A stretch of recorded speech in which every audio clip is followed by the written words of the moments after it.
नाज़रीन, खैरपुर में public health खाते की लापरवाही सबब गंदो पानी शहर के केतरनि इलाइक़नि में भीड़ सबब शहरी ॾुखियाई जो शिकार आहिनि।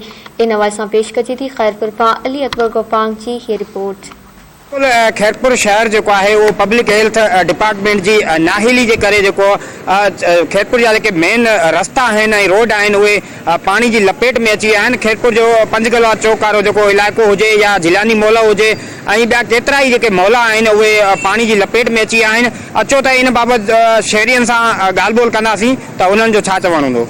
इहा अॼु जी सूरत हाल न आहे, बल्कि काफ़ी अरसे खां इहा सूरत हाल ख़राबु आहे। पब्लिक हेल्थ वारा उहो इल्ज़ाम हणंदा आहिनि त असांजे हवाले इहो सिस्टम न आहे ऐं म्यूनिसिपल कमेटी वारा चवंदा आहिनि त असांजे हवाले इहो सिस्टम न आहे।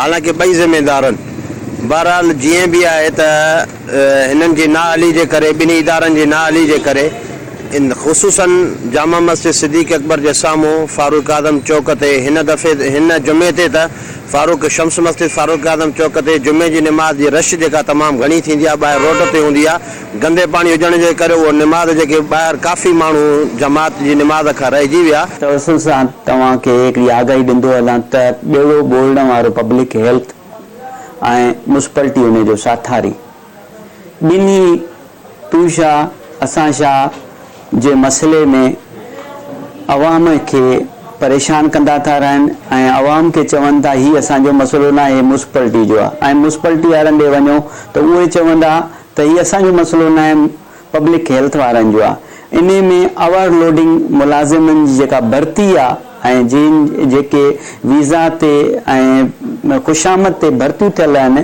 उन्हनि भर्तियुनि जे लाइ अवाम खे सज़ा मिले थी।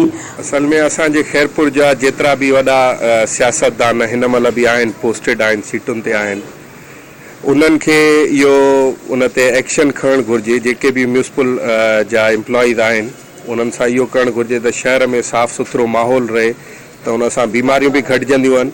ऐं जेके बि उन्हनि जा मसइला आहिनि, जाइज़ मसइला म्यूनिसिपल वारनि जा, उहे मसइला हल करे शहर में सफ़ाई सुथराई जो अमल बहितरीन बढ़ायो वञे। शहरनि पारां इहो मुतालबो कयो आहे त जेको सालनि खां मुक़ररु जेको पब्लिक हेल्थ इंजीनियर आहे उनखे हटाए करे जेको खैरपुर जे जेको गंदो पाणी आहे उहो निकाल करायो वञे। कैमरामैन आफ्ताब अली सां गॾु अली अकबर, धरती टीवी न्यूज़।